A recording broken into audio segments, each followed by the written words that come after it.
Welcome to week 4 of the intermediate soloing series. This week we're going to be focused on utilizing arpeggios in our solos. Quick review, what is an arpeggio? If I play a chord, for example, A7, right? The chord is when you play all the notes together at once. An arpeggio is when you separate those notes and play them individually in order. So I have root, 3rd, 5th, 7th, root, 3rd, 5th, 7th, root, right? And so on and so forth.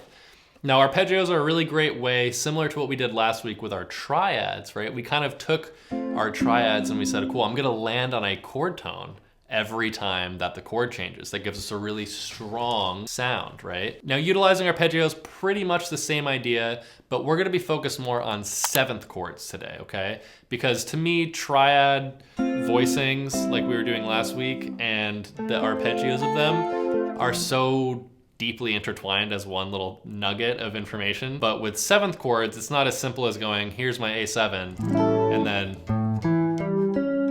that's not the arpeggio, right? We want to get every single note in that arpeggio. So we're going to be looking at 2 different examples, one using dominant chords and one using major 7 chords, just so we get kind of a little wet palette for both different tonalities, right? So for the first example, let's just do like an A blues, but we'll only do 1 to 4. So we'll do A7 to D7, right? Or D9, whatever you want. But for the sake of simplicity, we're calling it D7, okay? Now, if I were to play those chords for you, right? And you were to solo, again, you could always just use your minor pentatonic or your blues scales, right? But what happens when we change from A to D, right? If we just keep going,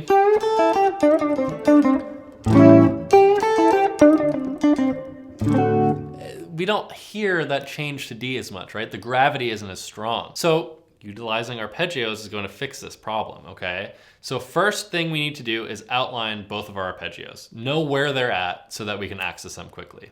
And ideally, as we've been doing the last 3 weeks, we want to overlay or superimpose the new information, arpeggios, on top of something that we already know, our minor pentatonic scale, okay?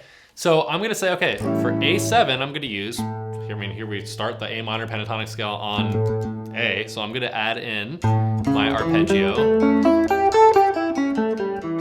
starting right here. Now for D7, right, I could play D7 here, I could play that same shape, right?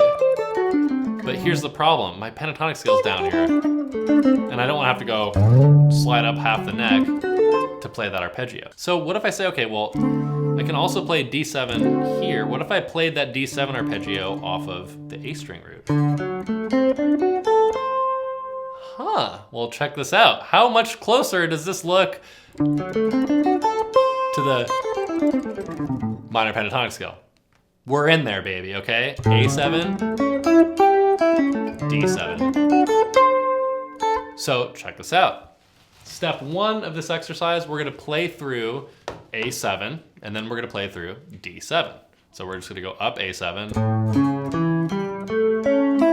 to D7. Again.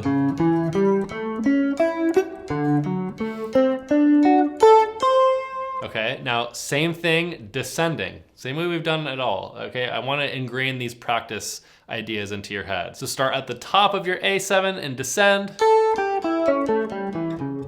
Same thing for D7.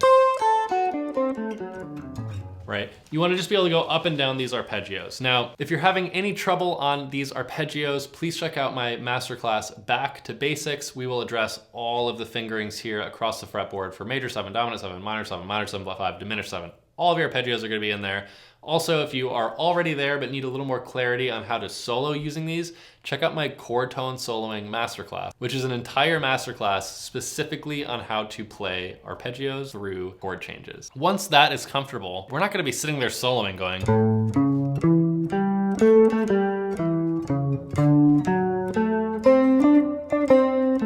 right? So again, I want to take the same concept from last week where we land on one of these chord tones and then we play a lick, okay? That's gonna inform the listener and everyone else that we have changed chords and I'm with you. I'm following you. We are locked in, baby, okay? Putting this into practice, I'm gonna start very simple. I'm gonna just play my A7,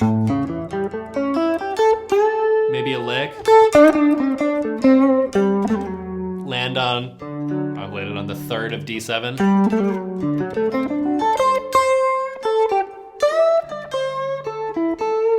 Now going back to A, I'm gonna maybe descend my arpeggio and then go.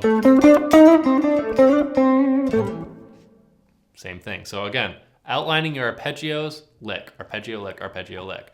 Now that's just like a formula to get you using these, right? When it comes down to the actual time to solo, do whatever you want, okay? You don't have to land every time the chord changes, right? That's not blues, you know? The way I am structuring this for you is so that you have the ability to do it. So if you ever have a more complex chord progression, this is the way that you can navigate that, okay? Now, step 2, as an arpeggio exercise, what I want you to be able to do is ascend A7 and then descend D7. And you're gonna be doing this not by starting on the root each time. I'm gonna go up A7. Now instead of going down to D, I'm gonna pick the closest note to where I am when I end up on the top of that A. I could go down right here to the 3rd of D and descend. Okay, so check this out. I'm going up A, swooping right back down into D. I could do the same thing. Maybe I start descending A and then I pick up on D.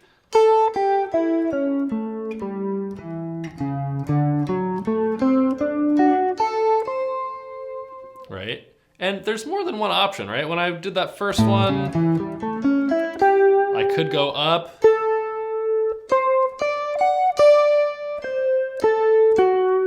Instead, you know what I mean? There's different options here. You don't have to be stuck on one thing. Best to keep it simple in the beginning, so I would just stick to down here in this A minor pentatonic position, but by all means, expand the horizons, baby.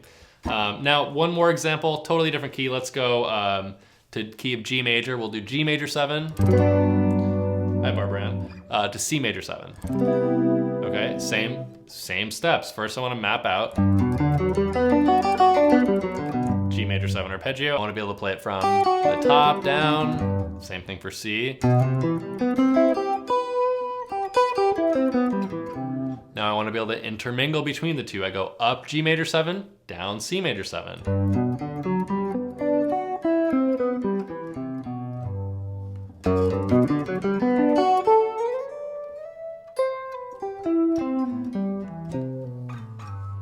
So what this is gonna do, again, it's gonna broaden the horizons for the sounds that we're able to access, okay? Again, if I'm just playing over G major 7 to C major 7, right? 1 to 4 in the key of G.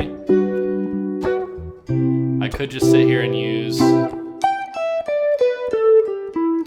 you know, E minor pentatonic or G major pentatonic, same thing, right?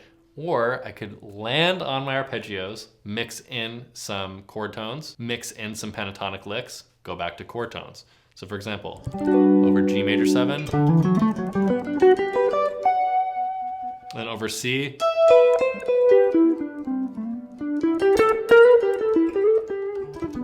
by a lick, right? So let me play this like with a little groove in time so you can really get a sense of what it'll sound like. So.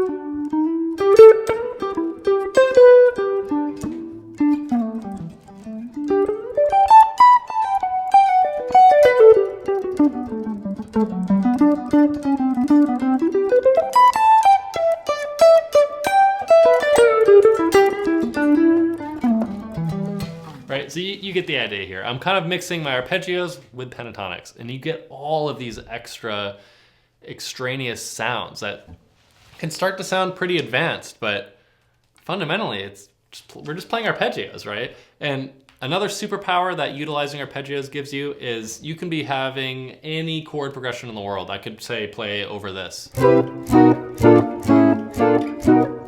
our chord progression.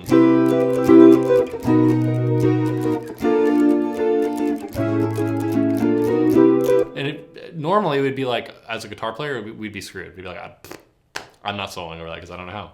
But guess what? If you have your arpeggios,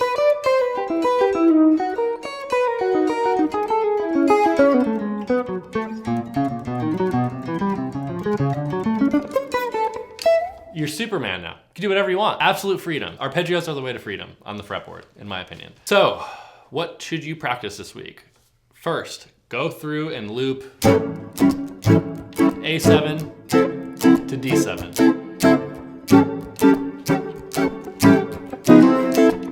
And again, go through. Just start simple. Arpeggios. D7.